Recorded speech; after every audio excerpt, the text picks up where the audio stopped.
Number 1.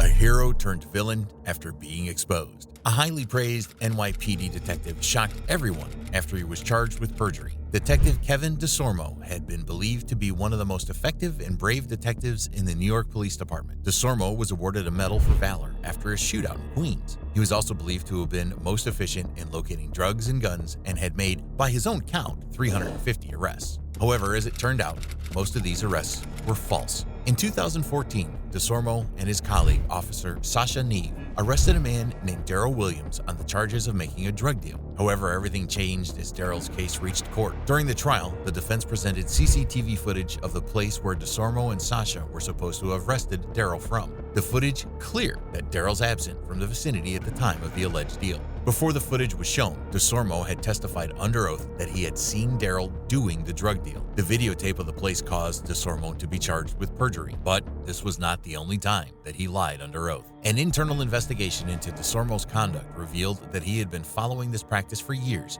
and had caused many innocents to be locked up in jail. DeSormo's case not only exposed his personal misconduct, but the misconduct of his colleagues as well. Along with DeSormo, 2 other police officers named Sasha Neve and Oscar Cindino were also involved in wrong testimonies. Nobody knows how long the trio had been making false statements, and the prosecutors believed them. Soon after the filing of charges, DeSormo was arrested and found guilty of perjury, official misconduct, and false statements. He was sentenced to 5 years in prison and was fired from the police in 2015 due to his convictions. His friends, Sasha and Oscar, were also fired by the NYPD, and charges were filed against them. After DeSormo's misconduct was exposed, an investigation was initiated into the cases that he had been a witness in. The Queens District Attorney, Melinda Katz, finally took action in response to DeSormo's misconduct. She dismissed 60 of the cases in which the former detective served as an essential witness. The vacatur and dismissal of these cases do not constitute a finding of actual innocence and is based instead on a finding of constitutional error and the fact that we cannot re-prosecute these cases where the essential law enforcement witness has forever lost professional credibility, the DA said. Although DeSormo and his corrupt colleagues have been fired and arrested, Queens citizens still have a lot of questions to be answered. The most important of them is, are the people we consider our heroes and protectors really worthy enough? There's no doubt that DeSormo's case is one of the most shocking cases involving police misconduct. The next case on the list involves police brutality that resulted in the burning of Los Angeles. Number 2, the beating of Rodney King. On the night of March 3, 1991, in Los Angeles, California, the police proceeded to do a traffic stop. However, nobody expected what unfolded next. The Los Angeles Police Department officers pulled over the suspect, who was a black man named Rodney King, on the suspicion of driving under the influence. Being unarmed, King tried to resist the arrest at first, but eventually complied. However, little did he know that his brief attempts of resistance had brought the wrath of police officers upon him. As soon as King exited his vehicle, the cops asked him to get on his knees and put his hands behind his back. Although King thought that the cops would handcuff him, the people in uniform had different plans in their minds. After getting the suspect on the ground, the cops started beating him without any explanation or reason. The officers attacked King with their batons and hit him more than 50 times, while King tried to resist the attack in whatever way he could. While the officers were attacking King, the bystanders filmed the whole scene.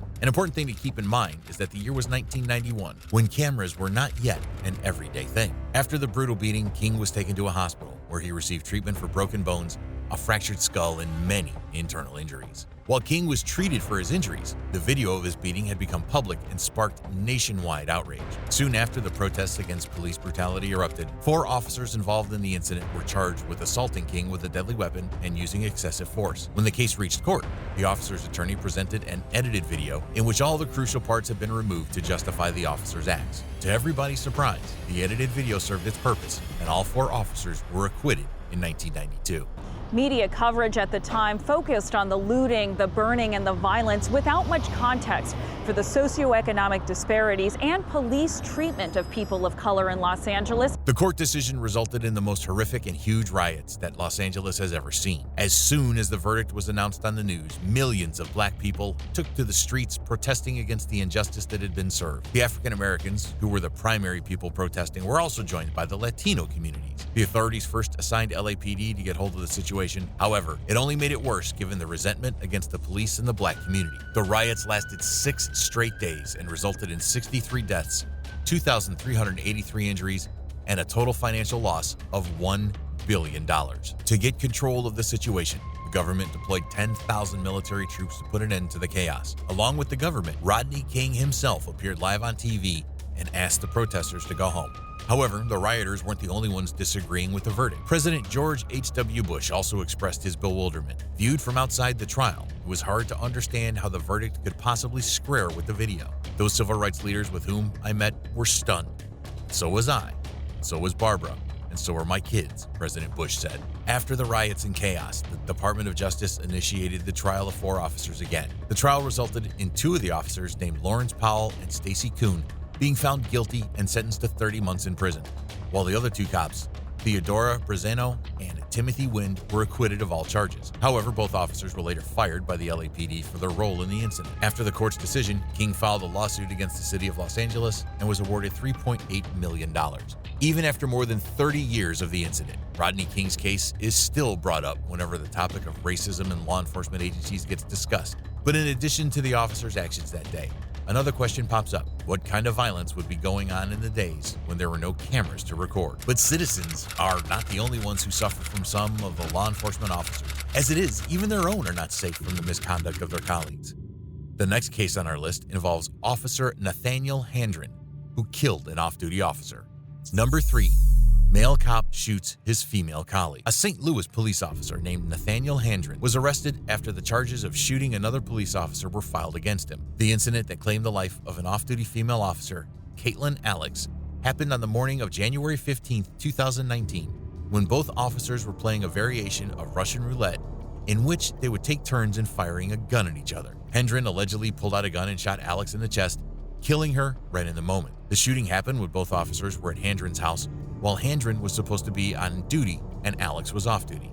Although Handren's lawyer called Alex's death a tragic accident, Alex's family accused Handren of playing the same game with his girlfriend. Handren claimed that there was only 1 bullet in the gun while playing the game, but the investigation revealed that the gun had been loaded with 5 rounds. But the most shocking discovery was uncovered when the investigators found that the bullet had been fired from a distance of more than a foot, which cast doubts on Handren's claims of an accident.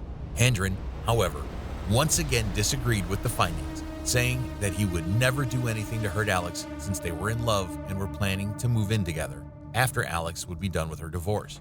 Alex's husband, on the other hand, denied Handren's claims, saying his marriage with Alex was perfect and that there was no talk of divorce going on. All the findings resulted in Handren being charged with first-degree involuntary manslaughter, armed criminal action, and first-degree endangerment. He was also charged with perjury for lying in his initial statement. Although he first tried to fight the accusations, Handren eventually pleaded guilty to the charges of involuntary manslaughter and was sentenced to 7 years in prison. Handren's case received national attention, and St. Louis PD was criticized heavily for its employees' actions. Although mistakes happen, Handren's wrongdoing only highlighted the lack of seriousness from someone who was entrusted with a huge responsibility. If you want to watch more police videos, please subscribe to the channel. Also, let me know what you think in the comments below.